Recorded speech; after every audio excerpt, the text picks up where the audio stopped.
اور دوسری علم کی فضیلت۔ تاریخ میں مسلمانوں کو جب بھی غلبہ ملا ہے انہی دو فضیلتوں کی وجہ سے ملا ہے۔ تقویٰ اور علم میں کمال کے بغیر پاکستان کیا پوری امت مسلمہ کا کوئی مستقبل نہیں۔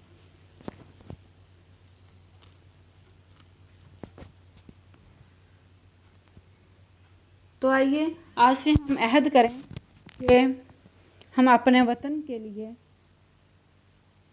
پورے اعتماد اور پورے خلوص کے ساتھ خدمت گزار بنیں گے۔ کم سے کم ہم ایک اچھا شہری ہونے کا دعویٰ کر سکیں اور ایک اچھا شہری بن کر اپنے ملک کو سنوار سکیں، اس میں کرپشن کو ختم کر سکیں اور غربت کا خاتمہ کر سکیں۔ اللہ حافظ، اجازت دیجیے۔ اللہ تعالیٰ آپ سب کو اپنے حفظ و امان میں رکھے، آمین۔ اللہ حافظ۔